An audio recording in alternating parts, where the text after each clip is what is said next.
नमस्कार,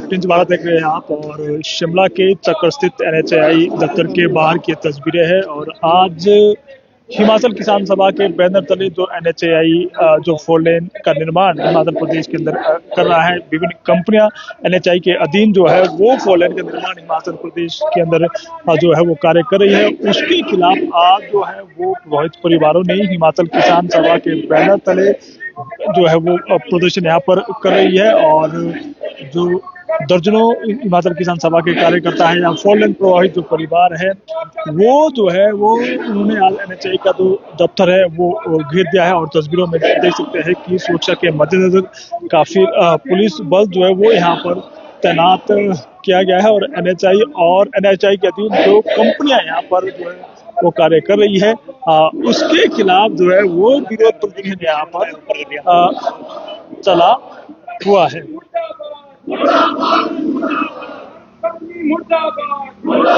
और तस्वीरों में आप देख सकते हैं कि जिस तरीके से शिमला के बटकपुर में भी जो घटना घटित हुई थी, एक मकान जो है घर बनाकर गिर गया था, उसकी जो प्रभावित परिवार है वो भी यहाँ पर पहुंचे हुए, जिनका घर जो है वो 4 लेन की कटिंग की वजह से ढह गए थे, वो परिवार भी यहाँ पर जो इस प्रदर्शन के अंदर पहुंचे हुए हैं। और जो प्रदर्शनकारी है वो एनएचएआई और एनएचएआई के अधीन जो कंपनियां यहाँ पर कार्य कर रही है उनके खिलाफ यहाँ पर विरोध प्रदर्शन कर रही है।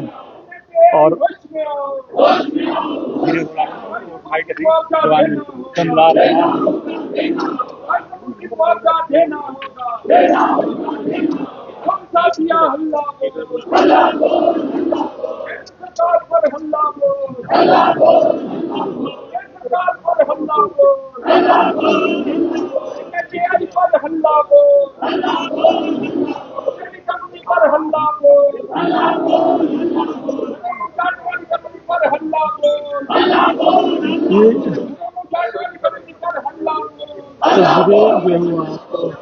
देख सकते हैं एनएचएआई दफ्तर के बाहर ये प्रदर्शन चला हुआ है। और लगातार जो है वो यहाँ पर एनएचएआई के खिलाफ नारेबाजी की जा रही है।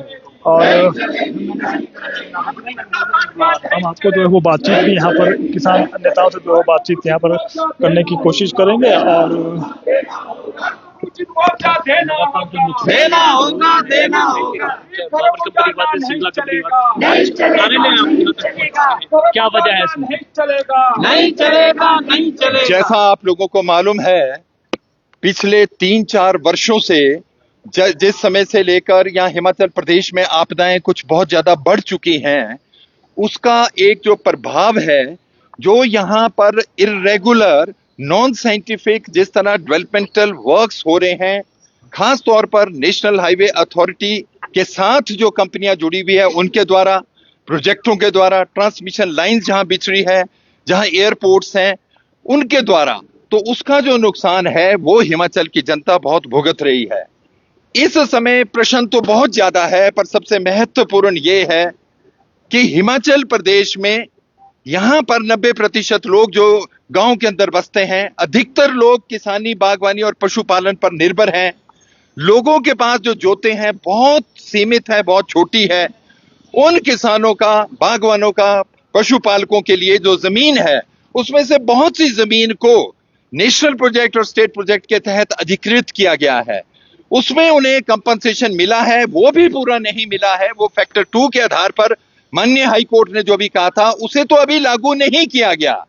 मगर दूसरी तरफ अगर हम ये मानते हैं, और किसान सभा CI2 और हिमाचल की जनता का ये मानना है कि अगर हिमाचल प्रदेश में मान लो 1000 हेक्टेयर जमीन को अधिकृत किया गया, तो उससे 3 से 4 गुना जो जमीन है, या तो जो पहाड़ी की तरफ से जो स्लिप्स आ रहे हैं, जो गिर रही है उसके माध्यम से, और जो वहां से डंपिंग हो रही है उसके माध्यम से, जो वन भूमि है, सरकार की जमीन है रेवेन्यू की, या अधिकतर जो लोगों की जमीन है, पानी के सोर्सेज हैं, घर हैं, वो प्रभावित हो रहे हैं।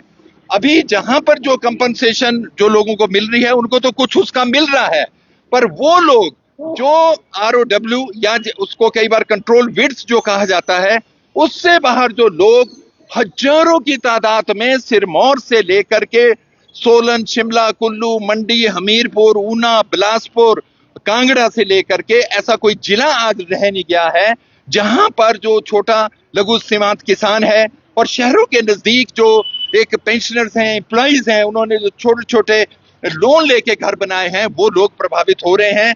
उसके ऊपर कोई भी नीति ना केंद्रीय स्तर से और ना राज्य स्तर से बनी है। राज्य स्तर के ऊपर इसके अंदर ये तय हुआ था 2020 में कि हर महीने के अंदर एक ज्वाइंट स्टेक होल्डर मीटिंग होगी जिसमें नेशनल हाईवे अथॉरिटी भी होगा, कंपनियां जो काम है करती वो भी होंगी, PWD के SC, एक्सिन होंगे, DC होंगे और STM उसके मेंबर सेक्रेटरी होंगे। पर इस पिछले 4 वर्षों में देखने को मिला है ऐसी बहुत ही कम मीटिंग, जब लोगों का दबाव है वो हो पाया है। तो मॉनिटरिंग ना राज्य सरकार की तरफ से ढंग से हुई है और केंद्रीय सरकार, national highway authority of India आज ये मानती है और इनके ऑफिसर ये मानते हैं ये काम तो कंपनियों के द्वारा किया जा रहा है, सही है। हम लोग भी यही मानते हैं कि सबसे बड़ा नुकसान और सबसे बड़ी जो दोषी है इसमें, चाहे वो गावर कंस्ट्रक्शन है, भारत है, और या जो SP सिंगला कंपनी है या RGP जो हिमाचल में काम कर रही है, वो है। क्योंकि सबसे बड़े मुनाफे उन लोगों को मिल रहे हैं। वो जो इतने हजारों करोड़ रुपए के प्रोजेक्ट हैं, वो इलेक्ट्रोल बॉन्ड दे करके इन राजनीतिक दलों को, चाहे केंद्र है चाहे राज्य स्तर के ऊपर है, और जो रेगुलेटरी डिपार्टमेंट है उनमें कमीशन दे करके वो लोग इसके अंदर जो उन्हें काम करना चाहिए था नहीं कर पाते। नेशनल हाईवे अथॉरिटी और जो कंपनियों के प्रोजेक्ट के अंदर होता है और उसके लिए पैसे दिए जाते हैं कि जो कंसल्टेंट ऑर्गेनाइजेशंस जो टेक्निकल रखी गई है, जिन्होंने इन्हें गाइड करना है, उसका 50% जो सैलरी है वो तो कंपनी के द्वारा आती है, वो कभी भी उस विषय में बोलते नहीं है। फील्ड के अंदर जहां पर काम हो रहा है मजदूरों का देख रेख में, वहां केवल एक सुपरवाइजर होता है। बहुत कम समय होता है जहां पर वहां पर टेक्निकल लोग होते हैं। आज तो हिमाचल के लोगों का यह मानना हो गया है कि हिमाचल में तो एक जो JE और SDO भी ये शायद ठीक ढंग से काम करते हैं। सैकड़ों साल पहले से जो कई यहाँ पर दंगे लगे हैं, आज हम शिमला के अंदर भी देखते हैं, उस समय तो बरतानिया सरकार थी, वो तो कोई टूटते नहीं है। आज जब साइंस और टेक्नोलॉजी इतनी एडवांस हो चुकी है, इतने हमारे IITs हैं, इतने सुपर स्पेशलाइजेशन लोगों में हो चुकी है, पर ऐसा लगता है national highway authority of India के पास जो हिल रोड कंस्ट्रक्शन है उसका कोई सही मॉडल नहीं है और ठीक ढंग से कहीं पर काम नहीं हो रहा है, और उसकी वजह से हिमाचल प्रदेश के अंदर की जो आम जनता है वो सफर हो रही है, बहुत आक्रोशित है। बड़े दुख की बात है कि जो केंद्रीय सरकार और राज्य सरकार नेशनल हाईवे अथॉरिटी के बारे में तो बात कर रही है, पर जो ये बड़े कॉरपोरेट घराने और जिनकी ये कंपनियां हैं और जिसमें मिली भगत भी है इन राजनीतिक लोगों की और इन मुख्य 2 राजनीतिक दलों की, उन लोगों के द्वारा किसी भी स्तर के ऊपर कंपनी के ऊपर एक भी प्रश्न ये अभी तक नहीं उठाया गया है। आज जो किसान सभा CI2 और जो प्रभावित लोग हैं यहाँ पर पहुंचे हैं, उनका मानना है सबसे पहले अगर जिसका भी इसमें दोष है उसको सेटल करे। ये जो यहाँ रीना वर्मा जी और बाकी सब लोग आए हैं, ये जो 6 बिल्डिंग्स यहाँ अनसेफ कर दी गई है चमियाना पंचायत के अंदर, संजय वन के अंदर, इनके बारे में ये सारे मुद्दे आज यहाँ पर रखे जाएंगे। जिनकी बिल्डिंग चली गई है उसके ऊपर तो उसको ऑन द पैटर्न ऑफ जैसे एक्विजिशन होती है, उस आधार पर इनकी जो जमीन है उसकी बिल्डिंग का इनको मुआवजा 100% आज के रेट के ऊपर दिया जाए, और जो अन्य 5 बिल्डिंग्स प्रभावित हैं उसको अनसेफ अभी डिक्लेयर किया गया है, उसको भी स्पेशलाइज्ड एजेंसी जो थर्ड पार्टी हो उनके द्वारा देखते हुए कि वो रहने लायक होगी भविष्य में कि नहीं। अभी वो स्लोप मैनेजमेंट कर रहे हैं, उससे कितना होगा भविष्य में इनके जान को, कौंडल साहब या जितने ये जो चौहान फैमिली है, बाकी फैमिलीज हैं, ये उसमें जाने के लिए भी तैयार नहीं है क्योंकि किसी भी समय खतरा हो सकता है। उसके अलावा हम सारे में देखते हैं चमियाना के अंदर जो 100 फीट के डंगे लगे हैं, ढली पंचायत से जो लोग आए हैं, लिंडीधार और बाकी जगह से जो 100 फीट वाली जो दीवारें हैं, जो टेक्नोलॉजी यहाँ पर अपना रहे हैं वो हिमाचल में नहीं चल रही। कुमारहट्टी परमाणु के बीच में ये कई बार ये डंगे गिर चुके हैं, पर दोबारा से उसी आधार पर ये काम यहाँ पर कर रहे हैं और ये अपने डिजाइन के अंदर समय के अनुसार परिवर्तन करते रहते हैं, उसमें कोई ट्रांसपेरेंसी नहीं है। और जो यहाँ पर पंचायतों में लोग हैं, लोगों के रास्ते बंद हो चुके हैं, बच्चों को स्कूल जाना मुश्किल है। यहाँ पुजारली पंचायत में एक दलित विलेज है, स्कूल उनका गिर गया है, वहां पर जो बच्चे हैं वो दूर अब स्कूलों में भेजेंगे, उनको स्कूल को जाने के लिए रास्ता नहीं है। एक एम्बुलेंस रोड बनने का था, बोलते जब पूरा प्रोजेक्ट होगा उसके बाद बनाएंगे, तो तब तक इतने 4-5 साल तक लोग क्या करेंगे। और जो अभी तक हिमाचल सरकार की जो कमी है, रेलवे में जब एक्विजिशन होती है तो रेलवे लाइन के दोनों तरफ जो लैंड को एक्वायर किया जाता है वो इतना सफिशिएंट होता है जिसकी कंपनसेशन दी जाती है और उस पर डेवलपमेंटल वर्क्स फ्यूचर में होते हैं। इन्होंने ऐसा नहीं किया। ये तो जितना एक्वायर करते हैं वहां से 90 डिग्री 70-80 डिग्री के ऊपर कटिंग कर देते हैं और उसका बड़ा नुकसान होता है। हमारे बीच में ये शोगी की प्रधान है, 3-4 प्रधान आए हैं, 9 पंचायतों के लोग हैं, शुंगल बादशाह से लेकर के और ढली तक के ये सभी लोग आए हैं। और आज ये मांग है यहां पर शोगी में, अभी हमने 10 तारीख को मीटिंग की, शोगी पंचायत में 6 ऐसी बिल्डिंग्स हैं जो किसी भी समय गिर सकती है। अभी जब ये लोग इनके पास आते हैं या ये कंपनी के पास आते हैं, वो बोलते हैं कि हम कंपनसेशन दे देंगे। तो यहां पर लोग कंपनसेशन देने के लिए उन्होंने ये मकान नहीं बनाया और अपनी जान को खतरे में नहीं डाला है। तो हमारी ये मांग है कि जो डिफरेंट स्टेक होल्डर है, केंद्रीय सरकार, राज्य सरकार, national highway authority of India, जो जिला प्रशासन है और एक कंपनियां जो काम कर रही है, इनके ऊपर प्रॉपर चेक लगना चाहिए। तुरंत उस समय तक जब तक बरसात है कोई भी कटिंग नहीं होनी चाहिए उस समय तक। और जहां पर अभी स्लोप स्टेबलाइजेशन है उसको प्राथमिकता के आधार के ऊपर करना चाहिए और दोबारा से रिविजिट करने पड़ेंगे इनके जो डिजाइन है, जिस तरीके से ये काम कर रहे हैं। और जो लिंडीधार में भी जो लोग प्रभावित हो गए हैं, वहां पर जो 4 मकान खाली कर दिए गए हैं, उनके लिए उचित जो प्रबंधन है। अब हम यही तो नहीं देखते रहेंगे कि कंपनी वाले करेंगे, नेशनल हाईवे करेगा या जिला प्रशासन करेगा, वो कुछ भी नहीं हो रहा। केवल एक परिवार को छोड़ के किसी के अभी किराए के मकान का भी प्रबंध नहीं हुआ है। तो इन सब मुद्दों को लेकर के आज, क्योंकि प्रिंसिपल एम्प्लॉयर इस समय national highway authority of India है, इनकी ये जिम्मेवारी है, ये अपनी जिम्मेवारी से अब्सॉल्व नहीं कर सकते, इनकी रिस्पॉन्सिबिलिटी है, इनको करना होगा। पर हम लोगों का ये मानना है, ये तो अधिकारी हैं, कर्मचारी हैं, ये बदलते रहते हैं, पर जो मुनाफा कमाने वाली कंपनियां हैं वो ऐसे वापस ना जाएं, उनके ऊपर पेनल्टियां लगनी चाहिए। लोगों की जो जमीनें खराब कर दी गई है उसको इनको ठीक करना पड़ेगा, पानी के सोर्सेज को दोबारा रिवाइव करना पड़ेगा। इन मुद्दों को लेकर के आज ये पहली बार हम यहाँ पर आए हैं। आज हमारी वर्बल इनके साथ डिटेल में एक आगे के लिए बातचीत होगी, क्योंकि कुछ ऐसे पॉलिसी इश्यूज भी हैं जिस समय तक सोशल ऑडिटिंग इस तरह के प्रोजेक्टों में शुरू नहीं होगी लोगों को राहत नहीं मिल सकती। जिसका मतलब है अगर कोई भी प्रोजेक्ट बनता है, 2013 का जो कानून है उसमें R&R प्लान पहले बनती है, रीसेटलमेंट एंड रिहेबिलिटेशन प्लान, और उसमें जो प्रभावित लोग हैं या जो संभावित प्रभावित लोग हैं उन लोगों को इन्वॉल्व करके टोटल पीपल पार्टिसिपेशन के आधार पर प्रोजेक्ट फॉर्मुलेशन से लेकर उसके इम्प्लीमेंटेशन तक उनका रोल रहता है, क्योंकि उनसे ज्यादा कंसर्न किसी का नहीं है, उसको इंश्योर करना पड़ेगा। पिछले कल माननीय मुख्यमंत्री भी शायद केंद्रीय मंत्री से मिले हैं, इन विषयों पे शायद बात नहीं हुई है, पर ये जो आंदोलन है अब नहीं रुकेगा और ये पूरे हिमाचल प्रदेश के अंदर ये जाएगा। आज इसमें ऐसी समझ बनी है अभी तक के आधार पर कि हम आज तो यहाँ पर आए हैं, इसके बाद अभी 7 अगस्त को जो आज बातचीत होगी उसके फॉलोअप के लिए इतने दिनों में हर जगह पर मीटिंग करके हर पंचायत से, हर मोहल्लों से जो इनकी व्यक्तिगत समस्या है, गांव की समस्या है या पंचायत की है, एरिया की, उनको लेकर इन जो 4 ऑर्गेनाइजेशन है उनके साथ मिल करके किस तरीके से मीटिंग होगी वो आज तय किया जाएगा। That is 1। और सेकंड, जो टोटल हिमाचल के स्तर के ऊपर जो इस समय 4 मेजर इनके जो नेशनल हाईवे अथॉरिटी के द्वारा जो ये नेशनल हाईवे बन रहे हैं, उन प्रोजेक्टों पे भी एक राज्य स्तर के ऊपर अधिवेशन होगा उन सभी जगहों से, और पूरे हिमाचल प्रदेश को इस तरह से एक नष्ट या इसका विनाश नहीं होने दिया जाएगा। हम टूरिज्म के फेवर में है, हम इंफ्रास्ट्रक्चर डेवलपमेंट के फेवर में है, पर जो काम है वो साइंटिफिक बेसिस पे हो। इन्हीं मुद्दों के साथ आज CI2, किसान सभा, प्रभावित लोग और अन्य बहुत पेंशनर्स एसोसिएशन से लेकर और छात्र, नौजवान, महिला संगठन, उनके प्रतिनिधि आज यहाँ आए हैं और पंचायतों के प्रतिनिधि भी यहाँ पर आए हैं। धन्यवाद।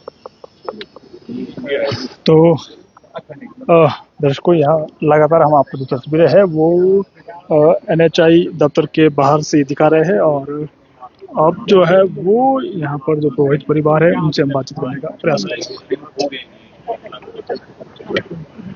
इसमें जो राहत की बात है वो सिर्फ SDM साहब ने 50,000 मुझे दिए थे, और जो गाबर कंपनी इन्होंने मुझे रहने के लिए कमरा दिया है। बाकी इसके अलावा तो सिर्फ आश्वासन ही दिया है, बाकी कोई ऐसी बात नहीं हुई है। मुआवजे की नहीं, इसकी कोई बात नहीं हुई है। क्या मुआवजा कहते हैं जब मुआवजे की आपने मांग की? क्या सिर्फ आश्वासन दिया है कि हम करेंगे, सब कुछ करेंगे, पर अभी तक ऐसा कोई कुछ टाइम पीरियड कुछ नहीं नहीं, ऐसा कुछ भी नहीं है। एक कमरे में कैसे अभी मुश्किल हमने अभी इनको एप्लीकेशन दी है, 1 हफ्ते पहले दे दिया, पर उसका कोई जवाब नहीं आया अभी तक।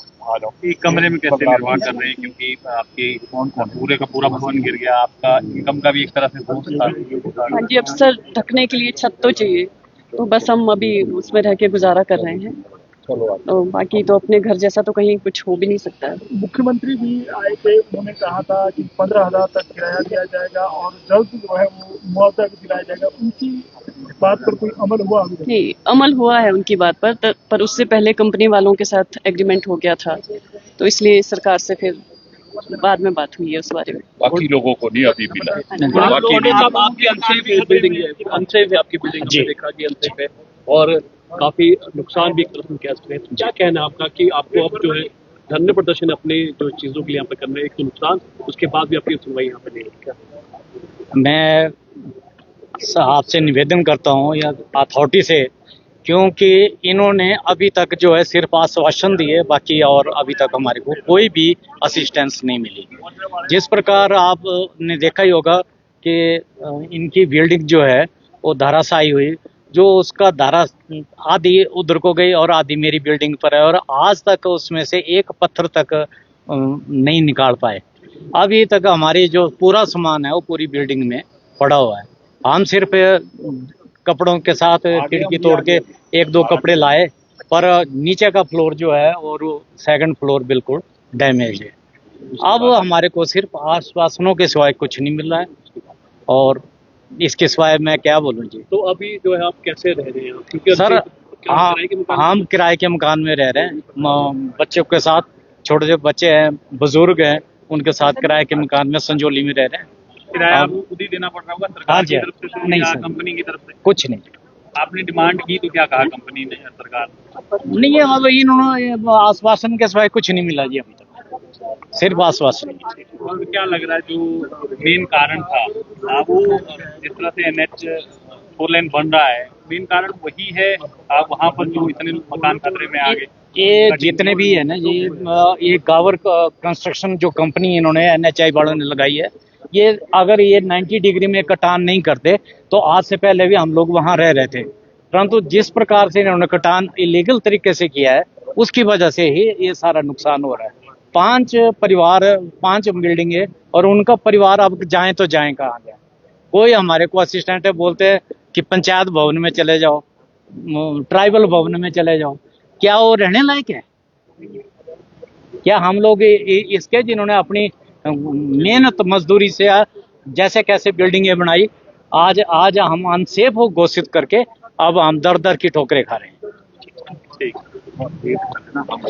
तो के बाद क्या होगा, ज्यादा टाइम नहीं लाएंगे, आपको बताइए। ये तस्वीरें आप देख सकते हैं। और अब जो है वो जो प्रतिनिधि मंडल है, जो प्रभावित परिवार है, वो NHAI के जो दफ्तर में जो अधिकारी है उनसे मुलाकात के लिए जो है वो यहाँ पर जा रहे हैं। और पुलिस के कड़े पहरे के बीच बैठक जो है वो NHAI के दफ्तर में हो रही है। और जिस तरीके से बीते भट्टाकुप्पर के अंदर एक घटना घटी, और घटना में एक मकान जो है वो देखते ही देखते ताश के पत्तों की तरह बिखर गया, और अन्य जो 4 मकान है उनको वहां पर खाली करवा दिया गया। ऐसे में जो 4 अन्य मकान मालिक है वो आज घरों से बेघर हो गए हैं, लेकिन मुआवजा तो दूर पर उन्हें जो वो रहने के लिए भी किसी तरह की राहत जो है वो अभी तरह नहीं दी जा रही है। तो ये लगातार हम आपको जो तस्वीरें हैं वो शिमला के चक्कर स्थित NHAI दफ्तर के बाहर की दिखा रहे थे, जहाँ पर जो है वो यहाँ पर विरोध प्रदर्शन जो है वो चला हुआ है। और बैठक जो हो रही है, बैठक में क्या नतीजा निकल कर आता है उसके विषय में हम आपको जो जानकारी देंगे। फिलहाल हिंद भारत के लिए यहाँ से बस इतना ही। जनता की जिंदगी के साथ खिलवाड़ करना नहीं चलेगा। जनता की जिंदगी के साथ